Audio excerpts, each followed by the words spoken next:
Hello guys, welcome back to golden and beauty channel. இன்றைக்கி இந்த வீடியோவில் இங்கே யூஸ் பண்ணுற ஹேருக்கு நான் என்ன தான் ஹேர் பேக் போட்டுருக்கு, என் ஹேருக்கு வந்து சாஃப்டாக இல்லை, முடி வளர்ச்சி இல்லை அப்படின்னு சொல்கிறவங்களுக்காக இந்த ஒரு ஹேர் பேக். இது வந்து ஹேர் பேக் மாஸ்க்கு மட்டும் இல்லாமல் ஒரு ஹேர் க்ரோத்தாகவும் உங்களுக்கு செயல்படுத்தும். இந்த ஒரு ஹேர் பேக் எப்படி ப்ரிப்பேர் பண்ணுறது அப்படின்ட்டு பார்க்குறதுக்கு முன்னாடி ப்ளீஸ் நம்ம சேனல் சப்ஸ்கிரைப் பண்ணிக்கோங்க. இது யூஸ் பண்ணுற இன்க்ரீடியன்ட் ஒன்று தான் வாங்க வேண்டியது இருக்குது. அது என்னென்னு இப்படி வீடியோ ஃபுல்லாக பார்க்க போகிறோம். வாங்க வீடியோக்குள்ளே போகலாம்.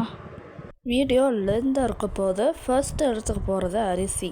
நீங்கள் எந்த அரிசி வேணால் எடுக்கலாம். பச்சை அரிசி எடுக்கலாம், ரேஷன் அரிசி எடுக்கலாம். ரேஷன் அரிசி எடுத்தால் இன்னும் பெட்டாக இருக்கும், பச்சை அரிசி பெட்டாக இருக்கும். ஏன் சாதாரண அரிசியோட சாப்பாடு சாப்பிட்ற அரிசி கூட நீங்கள் எடுத்துக்கோங்க. அரிசி எடுத்துகிட்டு நான் வந்து நேற்று நைட்டு வந்து ஒரு நாள் முன்னால் ஃபுல்லாக நீங்கள் ஊற வச்சுருக்கோம், ஒரு நைட் ஃபுல்லாக. இது என்ன பார்க்குறீங்களா, பாதாம் பிசன். இது நாட்டு மருந்து கடையில் இருக்கும். அதாவது நீங்கள் ஜூஸ் போட குடிக்கிறதா இருக்கட்டும், ஸ்கின்னுக்கு, ஹேருக்கு, இது வச்சு நிறையா வந்து இந்த வீடியோவில் பார்க்கலாம். ஃபர்ஸ்ட் இந்த வீடியோவில் ஹேருக்கு எப்படி யூஸ் பண்ணுறது பார்க்க போகிறோம். இந்த பாதாம் பிசன் தான் உங்கள் ஹேருக்கு நல்லா வந்து ஒரு சாஃப்டாக வந்து கொடுக்க போகக்கூடிய அதிகபட்சம் இருக்குது.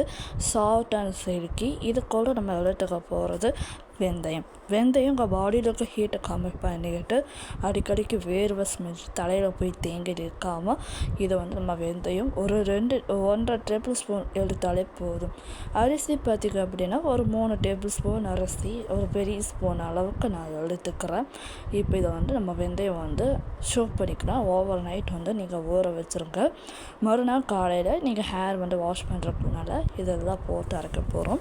மெயினாக 2 இன்க்ரீடியன்ட். அரிசி வந்து நான் சொல்ல போனது, நீங்கள் வேக வச்ச கஞ்சி அரிசி நீங்கள் ஹேருக்கு அப்ளை பண்ணியிருப்பீங்க. ஆனால் பெஸ்ட்டு ரிசல்ட் இந்த மாதிரி பச்சையாக வந்து அந்த அரிசி ஊற வச்ச அரிசிலேருந்து நீங்கள் எடுத்து நீங்கள் செய்யும் போது பார்த்தீங்கன்னா அந்த அரிசி நல்லா குள்ளோவாக இருக்கும். பாதாம் பீஸன் அத்தனையும் போடக்கூடாது. 4 பீஸ் வந்து நான் எடுத்துக்கிட்டு நான் 3 பீஸ் தான் போட்டுக்கிட்டேன். ஏன்னா 1 விட்டுக்கிறேன். உங்கள் ஹேரோட லென்த்து கேட்ட அளவுக்கு எனக்கு போட்டால் நல்லா புஃப்னு பாதாம் பிசன் நல்லா வந்து ஊறிடும். அதாவது தண்ணி போட்டு ஆரோ வாட்டர் யூஸ் பண்ணுங்கள். ஏன்னா அது ஊற்றி நம்ம தண்ணியை ஊற்றி நல்லா க்ரை பண்ண போகிறோம். அதனால் ஆரோ வாட்டர் வந்து நீங்கள் யூஸ் பண்ணிக்கோங்க. யூஸ் பண்ணிக்கிட்டு உங்களோட லென்த்துக்கு ஏற்ற மாதிரி இதெல்லாம் வந்து நீங்கள் ஷோ பண்ணிக்கலாம். இப்போ நான் வந்து 3மே வந்து நான் தண்ணி ஊற்றி ஷோக் பண்ணிக்க போகிறேன். பாதாம் பீசனுக்கு வந்து தண்ணி நிறைய தேவைப்படும். அது வந்து தண்ணி இழுக்கும். அளவாக ஊற்றாதீங்க, தண்ணி வந்து ஊற்றிக்கும். பாதாம் பீசன், வெந்தயம் இது வந்து முன்னாள் நைட்டை ஊற வச்சுருங்க. அரிசி வந்து நீங்கள் அப்பயே செய்யறதுக்கு முன்னாடி வந்து ஊற வச்சா கூட ஓகே தான். இப்போ இதெல்லாம் பார்த்திங்கன்னா நைட் ஃபுல்லாக ஊறட்டும். ஊறினப்புனால பார்க்கலாம். ஒரு நாள் நைட்டு தாங்க, அடிக்கடிக்கு ஒரு நாள் எல்லாம் புளிச்சு போய் கெட்டு போயிடும். ஒரு நாள் நைட்டு மட்டும் நீங்கள் ஊற வச்சுருங்க. பாதாம் பீஸுன்னு போட்டோன்னே ஒரு ஏட்டாக ஆரம்பிக்கும். ஓகேங்களா? இப்போ அடுத்த நாள் காலையில் பார்க்கலாம். பாருங்கள், வெந்தயம் நல்லா ஊறிடுச்சு. வெந்தயம் வந்து ஊறிடுச்சு. உங்களுக்கு பார்த்தாலே தெரியும். பாதாம் பிசன் பார்க்கலாம் அது எப்படி ஊறி இருக்குதுன்னு. நல்லா ஜெல் பீஸ் இந்த மாதிரி பாதாம் பிசன் ஊறி இருக்கணும். இப்படி தான் ஊறும் பாதாம் பிசன். உங்கள் ஹேருக்கு நல்லா சாஃப்டாக இருக்கும். இதை வச்சு நம்ம ஹேருக்கு நிறைய மெத்தட் பண்ணிக்கலாம். இது வந்து நீங்கள் செம்பருத்தி தனியாக வந்து அது வந்து எப்படி வீடியோ வந்து அடுத்த வீடியோ சொல்கிறேன். அரிசியை வந்து நல்லா ஊறிடுச்சு. இப்போ இதெல்லாம் வந்து நான் பாதியாக இந்த மாதிரி போட்டு அரைச்சி எடுத்துக்க போகிறேன். ஒரு மிக்ஸி ஜார் எடுத்துக்கலாம்.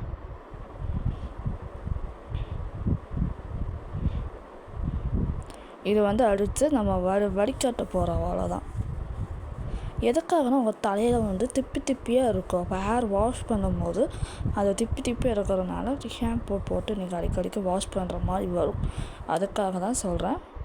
ஃபஸ்ட்டு நல்லா எல்லாமே போட்டு அரைச்சி எடுத்துருங்க. ஃபஸ்ட்டு அரிசி வெந்தயம் அரைக்கிட்டேன். ஃபர்ஸ்ட்டு அரிசி போட்டுடலாம்.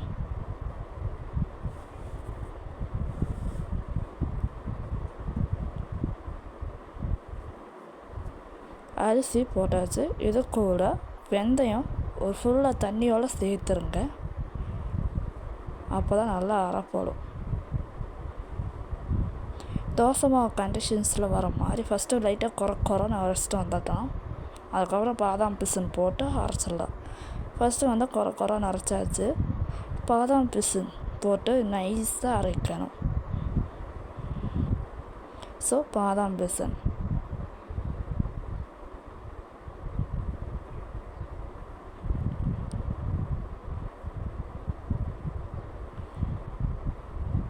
இப்போ பாதாம் பிசின் போட்டாச்சு. இது கூட முக்கியமான பொருள் செம்பருத்தி. அதுக்கப்புறம் பார்த்திங்கன்னா செம்பருத்தி உங்கள் ஹேர் நல்லா சில்கி ஷைனிங் சாஃப்டாக கொடுக்கும். இலையும் பார்த்திங்கன்னா நொரத்தமாக இருக்குது, அதனால சில்கியாக சாஃப்டாக. செம்பருத்தியும் ஃப்ளவரும் பார்த்திங்கன்னா இலையும் நல்லா உங்களுக்கு ஹேர் க்ரோத்தாகவும் கொடுக்கும், ஹேர் சில்கி அண்ட் சாஃப்டாக கொடுக்கும். கண்டிப்பாக இது கூட வெங்காயத்தை ஆட் பண்ணிக்கோங்க. இது வந்து நம்மளோட செடிகள் வந்து தான் எடுத்துக்கிறேன். டெய்லி எங்களுக்கு பூ பூக்கும், அதுலேருந்து ட்ரை பூ வந்து எடுத்துக்கோங்க. ஒரு 5-6 ட்ரை பூவை எடுத்தாச்சு. குச்சி இல்லாமல் எடுத்துக்கோங்க இலையெல்லாம். இப்போ இதை வந்து நம்ம வந்து மிக்சியில் போட்டு இதையே நல்லா கிரைண்ட் பண்ணிக்கலாம். ஏன்னா உங்களுக்கு பச்சையாக வேணும் அப்படின்னா நிறைய எடுத்துக்கோங்க, பச்சையாக வேணும்னா. இப்போ இதை கூட சேர்ந்துட்டு நம்ம மிக்சியில் போட்டு நல்லா கிரைண்ட் பண்ணி எடுத்துகிட்டு வந்துடலாமா. இப்போ இது கூட நம்ம வந்து முக்கியமானது, அரைக்கிறதுக்கு முன்னால் தண்ணி சேர்க்காமல் அரிசி தண்ணி இருக்குதுல்ல, அதையும் சேர்த்து நீங்கள் அரைச்சிங்கன்னா இன்னும் வந்து பெஸ்ட்டு ரிசல்ட்டாக இருக்கும்.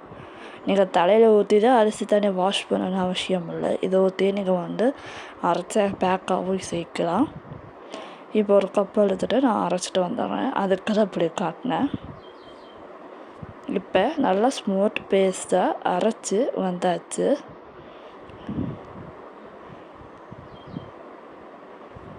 உங்களுக்கு பார்த்தாலே தெரியுதா, நல்லா ஸ்மூத்தாக க்ரீமியாக பாதாம் பிசின் இருக்கிறனால ஸ்மூத்தாக க்ரீமியாக இருக்குது. இப்போ இதை நம்ம ஃபில்ட்ரு பண்ணிக்க போகிறோம். இந்த ஃபில்ட்ரோட வர பால் மாதிரி தான் இருக்கும், அதனால் ஃபில்ட்ரு பண்ணிக்கலாம். கொஞ்சம் கொஞ்சமாக சேர்த்து ஃபில்ட்ரு பண்ணிக்கோங்க.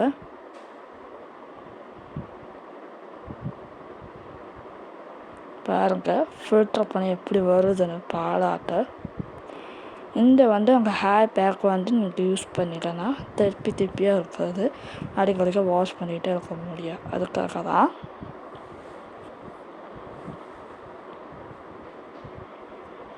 இப்போ வந்து நம்ம ஃபுல்லாக ஃபில்ட்ரு பண்ணிவிட்டு உங்களுக்கு காட்டுறேன்.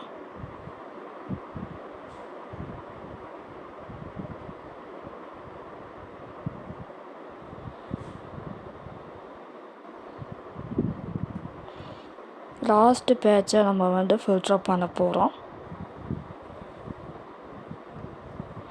கொஞ்சம் கொஞ்சமாக சேர்த்து ஃபில்ட்ரு பண்ணிங்கன்னா உங்களுக்கு ஈஸியாக இருக்கும். அதாவது பெரிய வடி வச்சு அது இப்படியோ நல்லா வடி வர மாதிரி யூஸ் பண்ணிக்கோங்க வடிகட்டியை.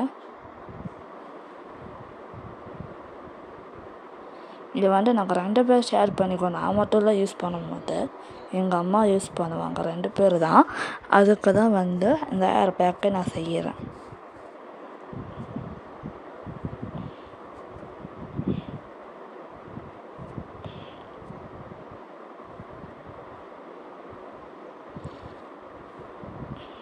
அவ்வளோதான். இப்போ வந்து ஃபில்ட்ரு பண்ணி முடிச்சிருச்சு.